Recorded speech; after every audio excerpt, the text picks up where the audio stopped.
بسم اللہ الرحمن الرحیم۔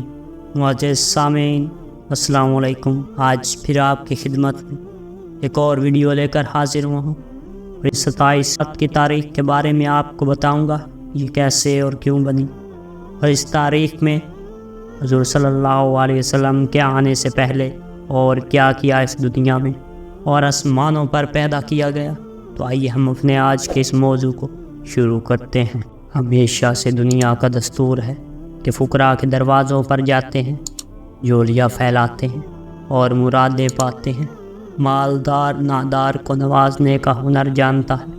ہر سخی اپنی خیرات سے گداگروں کے کشکول کرتا ہے۔ ہر زردار جب خزانے کا منہ کھولتا ہے تو وہ زر کی ضروریات کا احساس کرتا ہے۔ بعض بادشاہ تو ایسے بھی ہیں جو تقسیم انعامات کے لیے باقاعدہ ہر سال میں ایک دن مقرر کر لیتے ہیں اور اپنے ملازموں، نوکروں اور لگے بندوں کو انعام و اکرام سے نوازتے ہیں۔ کچھ ایسا ہی معاملہ عبد اور معبود کے درمیان ہے، ساجد اور مسجود کے مابین ہے، جو اطاعت شعار اس عارضی اور فانی زندگی میں اپنے خالق و مالک کے حضور گردن جھکا کر رہتا ہے، نفس و شیطان کی شرنگیزیوں سے خبردار رہتا ہے اور مالک الملک کی نافرمانی سے ترسا، لرزاں اور گریزاں رہتا ہے۔ اس کے دامان طلب کو لبریز کرنا اس ذات بابرکات نے خود پر فرض کر رکھا ہے۔ آخر ایسا کیوں نہ ہو، اس احکم الحاکمین کے جود و سخا اور عطا کی وسعتیں بے کنار ہیں، اس کی رحمتیں بے پایاں ہیں اور اس کے عفو و درگزر کی مثال بے مثال ہے۔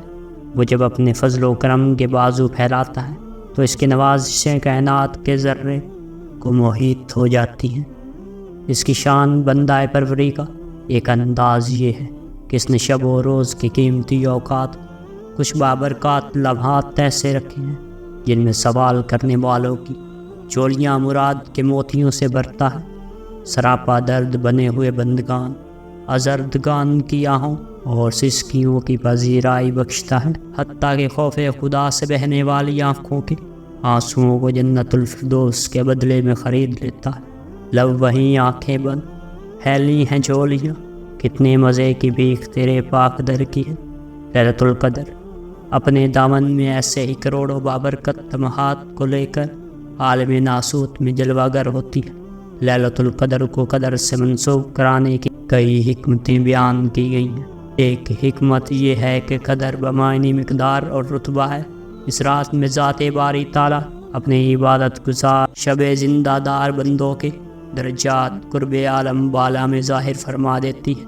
فرشتوں اور پہلے سے فوت شدہ صالحین کی روحوں پر ہر شخص کا روحانی مقام و مرتبہ واضح ہو جاتا ہے۔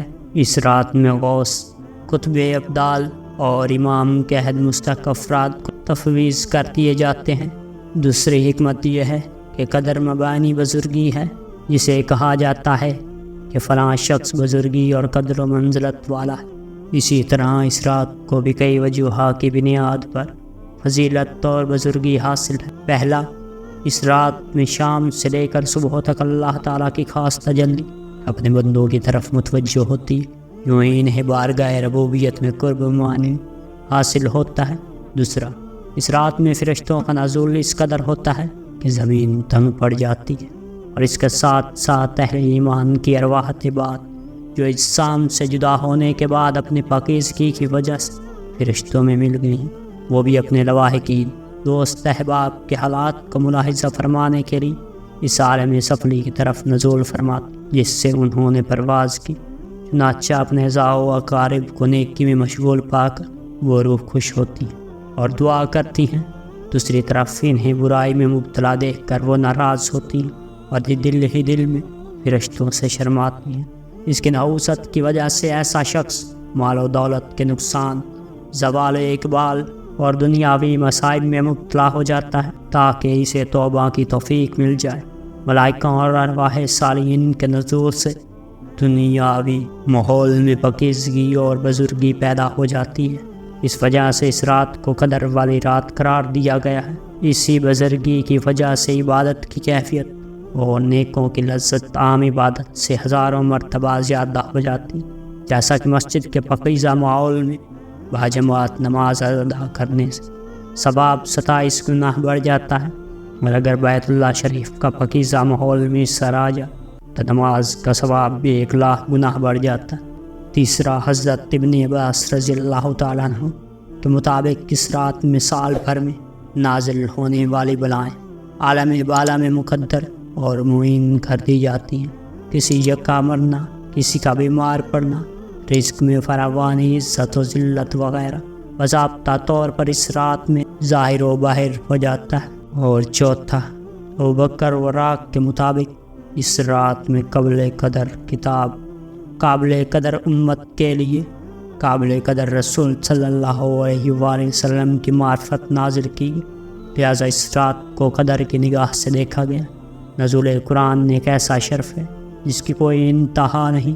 اسی شرف کی بدولت سورۃ القدر میں 3 مرتبہ لیلۃ القدر کی قدر و منزلت بیان کی گئی ہے۔ 5واں، فرشتوں کی تخلیق کی اس رات میں ہوئی جس سے اس رات کو بزرگی ملی۔ 6، اور اسی رات میں حضرت آدم علیہ السلام کی پیدائش کا مادہ جمع کیا گیا۔ 7واں، اور اسی رات میں جنت کے باغات میں پودے لگائے گئے۔ رمضان المبارک کے آخری عشرے میں عبادت کے ذوق و شوق کو باکمال تک پہنچانے کے لیے لیلۃ القدر کو مخفی رکھا ہے کہ اگرچہ یہ رات عوام الناس کی نظروں سے پوشیدہ ہے تاہم خاص اس رات سے آگاہ ہو جاتے ہیں۔